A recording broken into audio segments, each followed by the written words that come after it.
All right, today we're going to break down the anatomy of a champion. But we're not talking about a star athlete. We're talking about a masterclass in genetic design. We're going to decode the blueprint for what many people consider the perfect cow, the Boran. So how do you go about designing the perfect cow? I mean, it sounds like a strange question, right? But for cattle breeders, it's a massive engineering challenge. A really meticulous process of selection and refinement that takes, well, generations. And let's be clear, this isn't just about breeding a pretty animal to show off at a fair. This blueprint is all about function. It's a design for survival in some seriously tough conditions, for being super efficient with food, and for being incredibly resilient. Every single feature is there for a reason. To really get why the Boran is so highly prized, you've got to know its incredible story, its journey to South Africa. And believe me, it was a journey of persistence that spanned decades.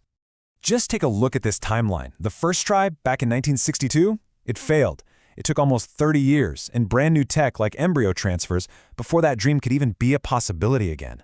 This wasn't just some casual import. It was a dedicated long-haul project that finally paid off. And this was the spark that reignited the whole thing.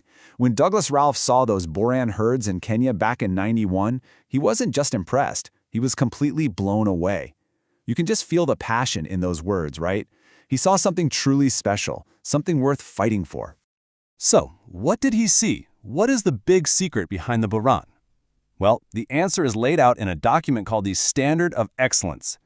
The best way to think about it is as the official design specification, the detailed blueprint that every single breeder and inspector uses to define what perfection looks like. Okay, so a huge concept in this blueprint is something called capacity. It's actually a pretty simple idea. It's just the total three-dimensional volume of the animal's body. Think of it as the engine room. More capacity means more space to efficiently turn grass into energy and meat. And it's all judged by that straightforward formula, length times width times depth. Then we have constitution. Now, this isn't just about being tough. It's a specific inherited trait that lets the animal thrive even when things get stressful. A Boran with a good constitution can handle drought, heat, you name it, and still keep on producing. It's the secret sauce that makes the breed so incredibly adaptable. And finally, holding it all together is balance. This is all about structural integrity. It means every part of the animal is in proportion with every other part. And again, this isn't just for looks. It makes sure the animal moves correctly and has a long, productive life without breaking down. Okay, so we've got these big, high-level ideas. But how do judges actually apply them when they're looking at a real animal? Well, let's get into the nitty-gritty, because this is where that blueprint gets unbelievably precise. How precise are we talking? How about 22.5 degrees? Yep, you heard that right. That is the exact ideal angle for the slope of the rump. And it's not just some random number. It has a direct impact on things like calving ease and mobility. It just goes to show you, nothing in this standard is left to chance. You want to know a little insider secret? If you really want to see an animal's true muscle, you don't look at the back or the hindquarters. You look at the forearm. Why? Because it's the one place on the body where fat doesn't get stored, so what you see is pure muscle. No hiding. Now, while muscle is good, excess fat is a really big problem. The standard is crystal clear about the red flags for overfeeding. And these aren't just cosmetic issues. What's really important to get is that too much fat, especially in these specific spots, is directly linked to lower fertility. In this blueprint, a fat cow is an inefficient cow, period. Now, what's so fascinating is that this blueprint for perfection isn't one size fits all. It actually splits into two very different paths, defining the ideal form for a bull versus a cow. It's a critical part of the standard.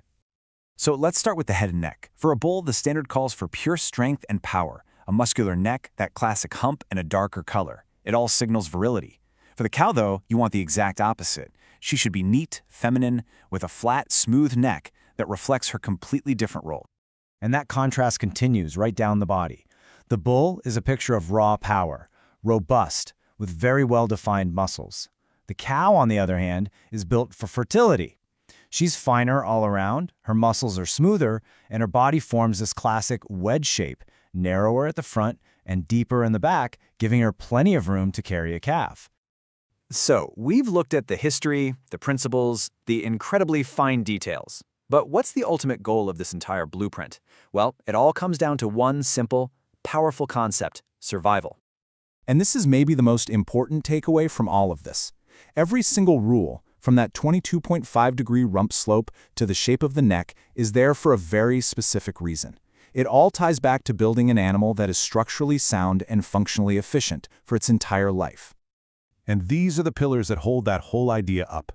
A strong back for support, good shoulders for an easy gait, sturdy legs and joints, and solid feet. This is what you get when you follow the blueprint, an animal that is literally built to walk, to graze, to reproduce, and to last. It is the very definition of form following function. So, when you look at it, the Boran is so much more than just a breed of cattle. It's a living, breathing example of intentional design, honed over generations. And that kind of leaves you with a big question, doesn't it? What other parts of our world, whether they're natural or man-made, are designed with that same level of intent, with such a clear and functional blueprint for perfection?